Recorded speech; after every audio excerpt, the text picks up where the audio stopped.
Hello students. उम्मीद करती हूँ कि आप सब बहुत अच्छे होंगे। काफ़ी टाइम बाद सेमेस्टर 4 की क्लास हो रही है, तो आज हम लोग स्टार्ट कर रहे हैं कार्ल मार्क्स से।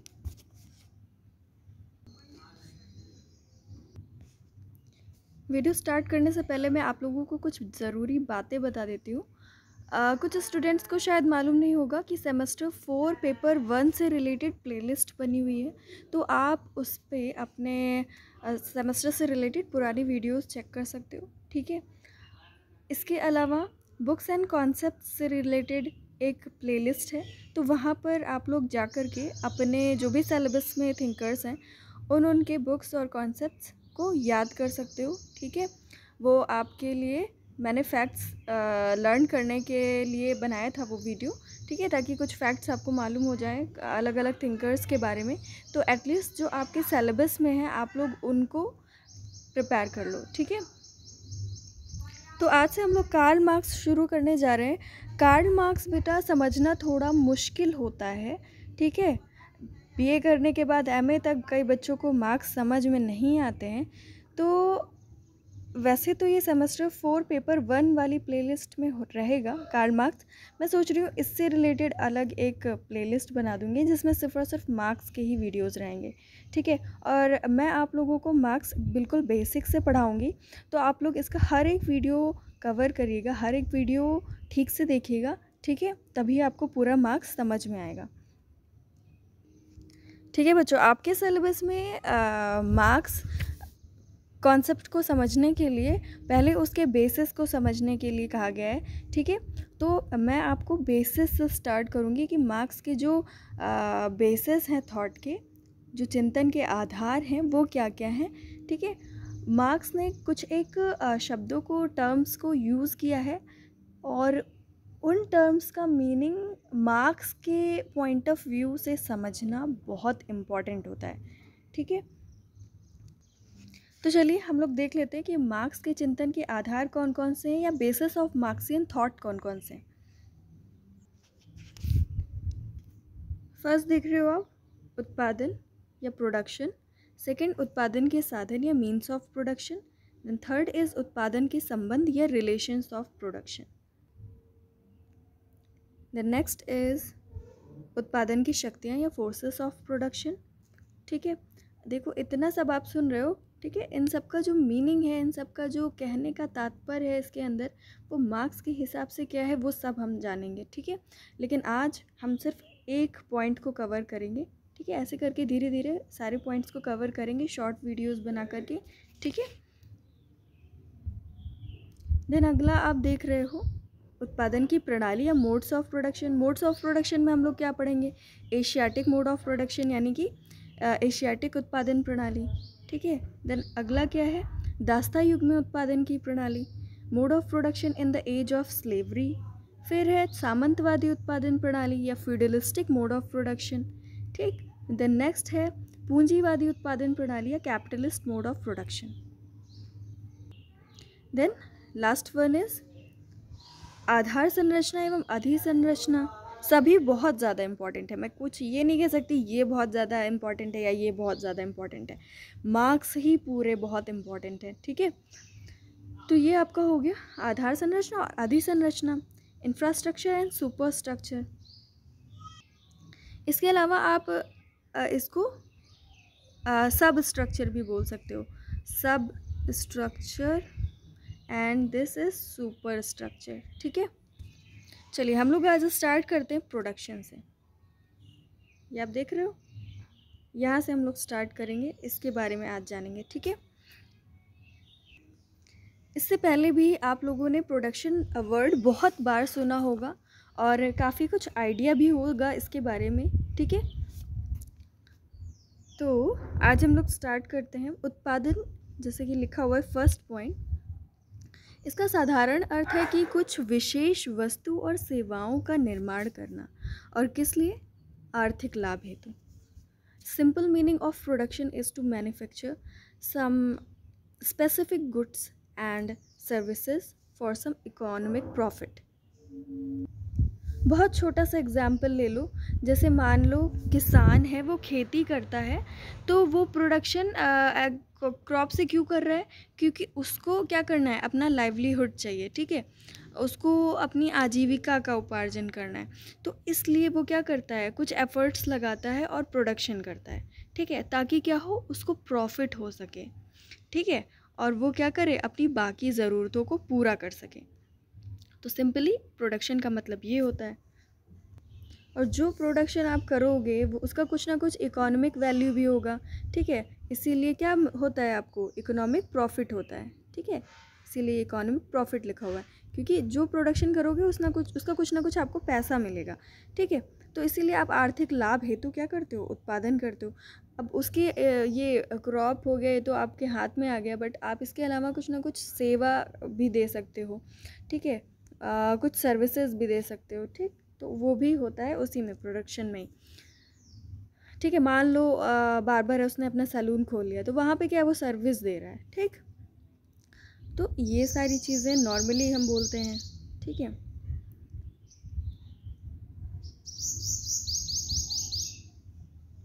ये देखो वही लिखा हुआ है, उत्पादन का तात्पर्य उन विशेष प्रयत्नों से है जिनका उद्देश्य व्यक्ति द्वारा अपनी आजीविका उपार्जित करना है। Production refers to those special efforts aimed at earning one's livelihood, ठीक है। तो अपने जीवन यापन के लिए उसको पैसा चाहिए, एक इंसान को उसी पैसे को कमाने के लिए वो कुछ एफ़र्ट्स करता है, और उन एफ़र्ट्स की वजह से वो कुछ ना कुछ प्रोडक्शन करता है ना। वैसे तो नेचर ने हमें सब कुछ दिया हुआ है, बट नेचर से हम अपने काम की चीज़ें डायरेक्ट नहीं ले सकते।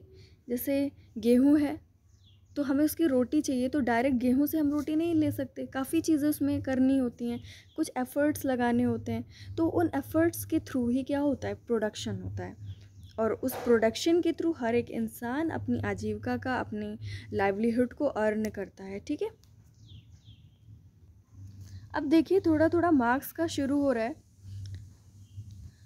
हम अगर प्राचीन समय को देखें तो पाएंगे कि व्यक्ति एक दूसरे से उत्पादन की प्रक्रिया के माध्यम से ही जुड़े हुए हैं। If you look at ancient times we will find that person is connected to each other through the processes of production.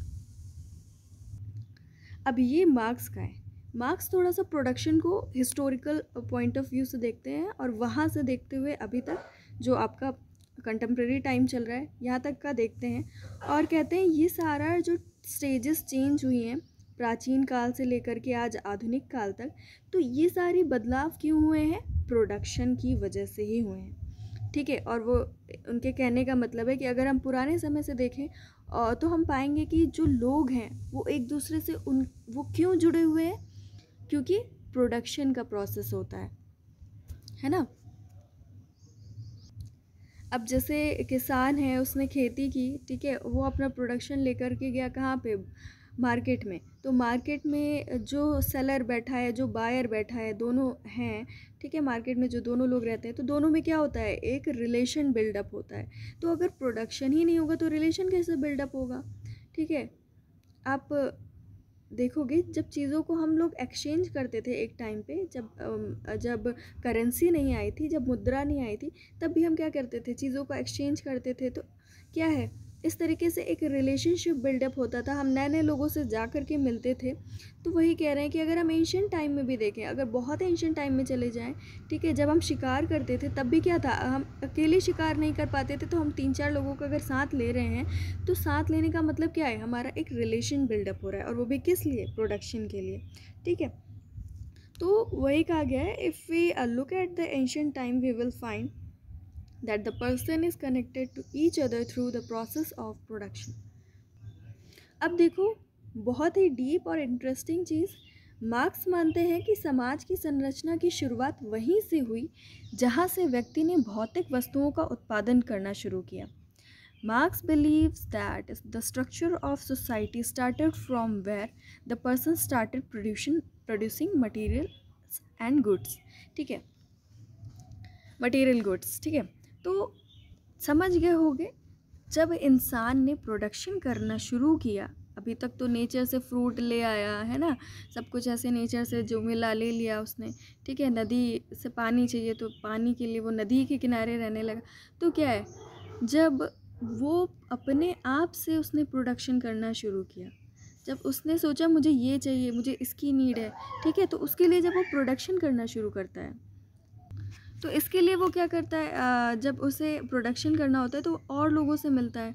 जब वो और लोगों से मिलता है तो लोगों में रिलेशनशिप बिल्डअप होता है, और जब रिलेशनशिप बिल्डअप होता है तो क्या होता है, सोसाइटी की शुरुआत हो जाती है ना। सोसाइटी का स्ट्रक्चर क्रिएट होने लगता है, ठीक है।